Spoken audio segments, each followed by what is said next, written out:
소울 가득한 음색, 리드미컬한 발재간, 무대를 장악하는 쇼맨십. 그의 무대를 두고 세계는 이렇게 말했습니다.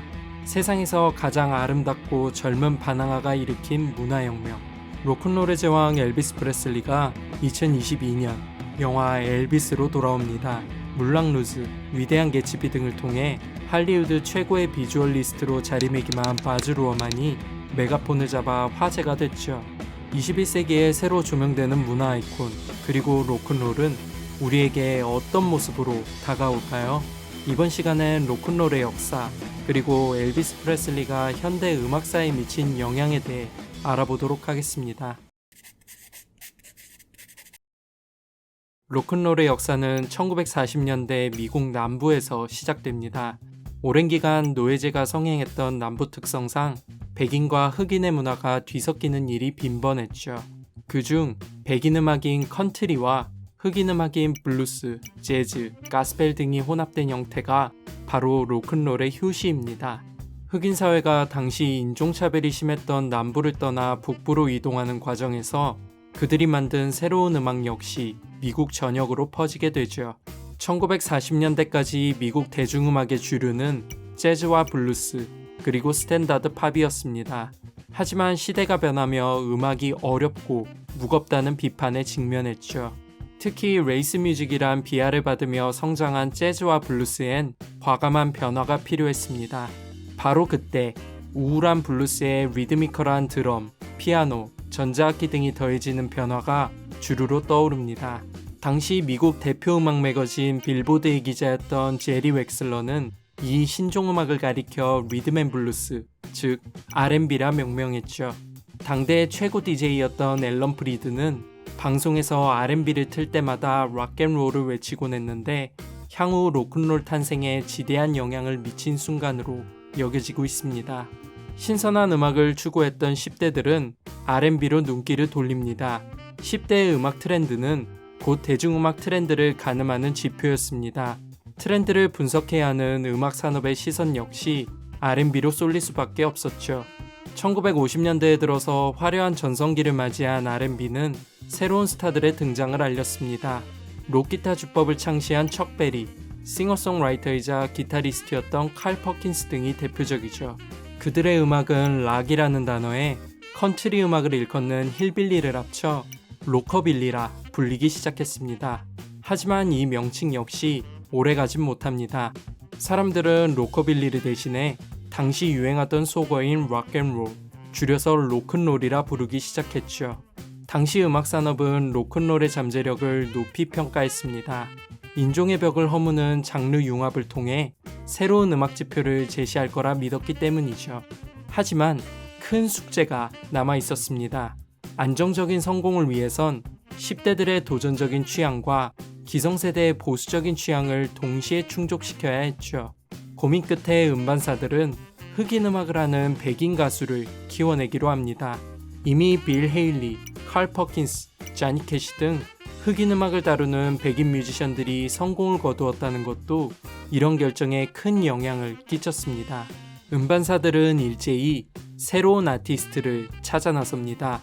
그중 멤피스에 위치한 선 레코드를 운영하던 샘 필립스는 어머니에게 선물할 음반을 녹음하러 온 18살 청년에게 매료되고 말죠. 어린 재능을 알아본 샘은 그와 함께 새로운 음악을 개척하기로 결심합니다.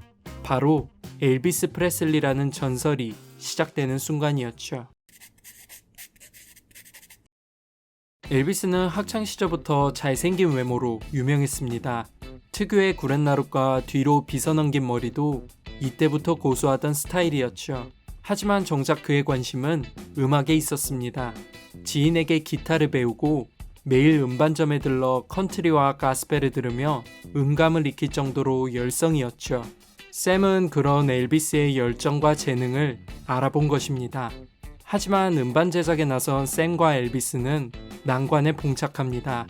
다양한 곡을 시도했지만 원하는 성과가 나오지 않았죠. 그런데 기타를 든 엘비스가 블루스 뮤지션 아서 크루덥의 That's All Right을 부르자 샘은 확신을 갖게 됩니다. 엘비스의 색깔은 블루스에 있다고 말이죠.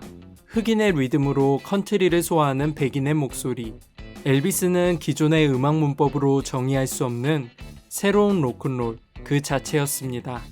샘이 예상한 대로 엘비스가 선보인 음악은 그야말로 대성공을 거둡니다. 대표적으로 1956년 발표한 싱글 Heartbreak Hotel은 1위에 등극하며 1000만 장 판매라는 대기록까지 세웠습니다. 샘은 이를 두고 레코드를 구매하는 모든 계층과 연령에게 매력적으로 다가갔다는 증거라고 말했죠. 엘비스는 TV에서도 빛을 발했습니다. 1956년 미국 CBS 에드 설리번 쇼에 출연한 엘비스는 히트곡 하운드독과 럼미 텐더를 선보였는데 무려 6천만 명이 엘비스의 공연을 시청했죠. 당시 방송사 측은 다리를 요란하게 움직이는 엘비스의 춤이 문란하다며 상반신만 촬영했는데 잘생긴 외모와 중저음의 목소리, 리드미컬한 춤만으로도 엘비스의 스타성을 보여주기에는 충분했습니다. 그렇게 엘비스의 춤과 노래는 빌보드 차트를 점령하며 본격적인 로큰롤의 시대를 알리게 됩니다. 1958년 군입대를 기점으로 엘비스는 활동 폭을 넓혀갑니다.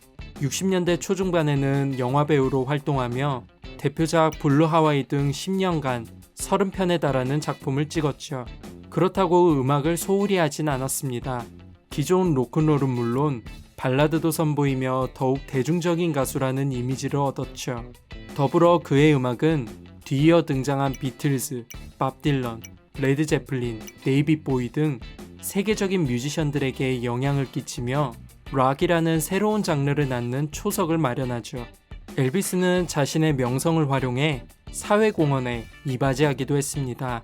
1970년엔 당시 대통령이었던 리처드 닉슨이 선포한 마약과의 전쟁을 지지하며 돕겠다는 의사를 밝혔고 1973년엔 하와이에서 대규모 자선 공연을 열기도 했죠.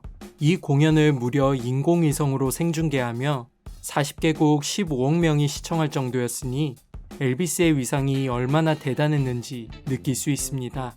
하지만 하와이 공연 이후 엘비스의 건강은 급격히 나빠졌고 42살이던 1977년 심장마비로 돌연 세상을 떠나고 맙니다. 향간에선 마약 중독설이 원인으로 지목됐지만 부검 결과 불법 마약 성분이나 알코올은 일절 검출되지 않았습니다. 성공 앞에서도 겸손하고 꾸준히 절제와 기부를 실천하며 음악에만 몰두한 그는 여전히 한 시대의 아이콘이자 로큰롤의 황제로 많은 사랑을 받고 있습니다. 위대한 뮤지션들의 우상, 현대 대중음악 역사를 뒤바꾼 거인 엘비스 프레슬리.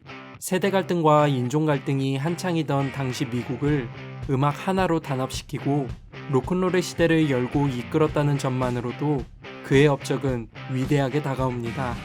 화려한 무대 뒤에 감춰진 엘비스의 진짜 모습이 이번 영화 엘비스를 통해 어떤 모습으로 나타날지 기대가 됩니다.